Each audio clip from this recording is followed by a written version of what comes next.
the ranger teams tasked with monitoring them. There was a lot of controversy about dinosaurs being the ancestors of modern-day birds before this one was introduced into the park. It's an Archaeornithomimus. I think it puts some of those arguments to rest. This massive specimen is called the Apatosaurus, an impressive animal that can intimidate even the most determined of predators. The Apatosaurus's evolutionary advantages are its size and its demeanor. The Gigantspinosaurus you have here doesn't quite live up to its name. Don't get me wrong, it's big, but manageable. Just watch out for those shoulder blades. They'd ruin anyone's day.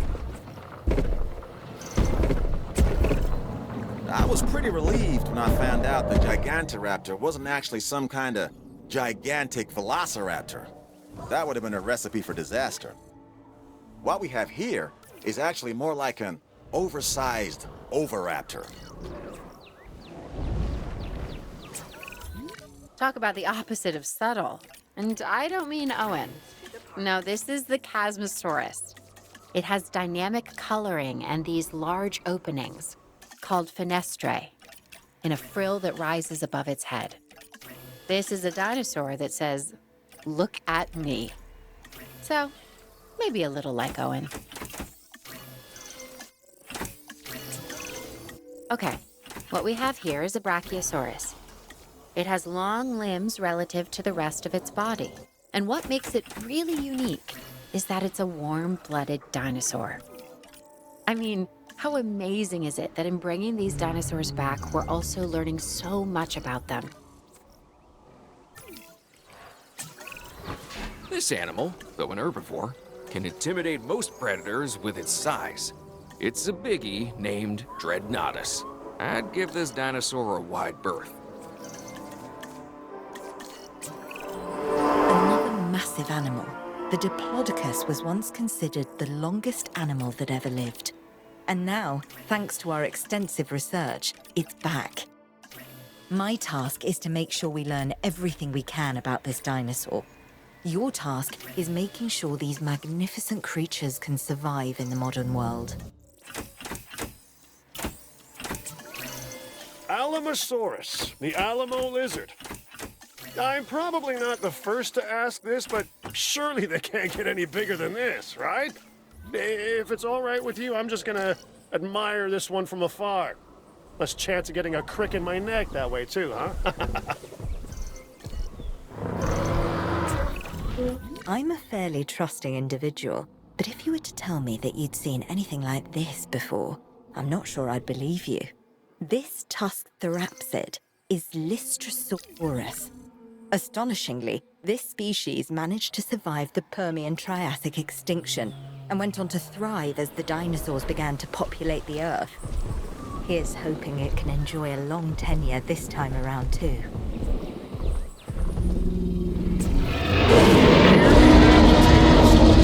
A dinosaur that has the largest skull of any known land animal. And people say I have a big head. This dinosaur, the Styracosaurus, has huge horns and a large spike similar to a rhinoceros. It also has the personality to match. It's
herbivore and uses those horns and a beak to break into even the toughest of plants.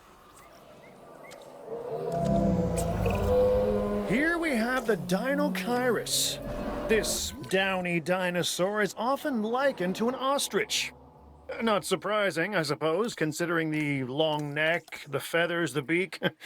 It's just a lot bigger in size, huh? But if things go awry, something tells me this one doesn't need to bury its head in the sand.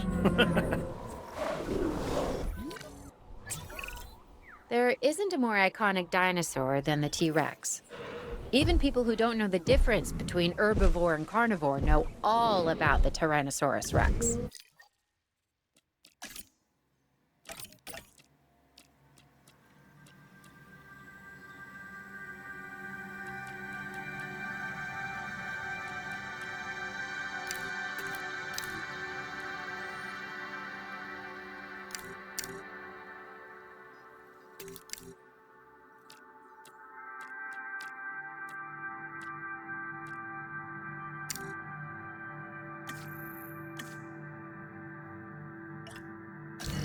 And when you see her up close, feel her gaze, you understand why the T-Rex was the ruler of the Cretaceous period. Now, here's a funny little dinosaur. Correction, a pretty decent-sized one, if the truth be told. It's called a Centausaurus. The T is silent, like the P in swimming. Yeah, and it has a mohawk. At least, that's what I'd call it. Before I got into the paleo-curation game, even I knew of the Stegosaurus. Those plates running along its length from head to tail make it one of the most iconic dinosaurs. Our guests are gonna want to see it, so make sure you do right by this animal. There's certainly something special about this one. Je ne sais quoi. It's a Pyroraptor. Had it not been for a forest fire sweeping through southern France, our little feathered friend here may have gone undiscovered. And my life insurance would be just that little bit cheaper.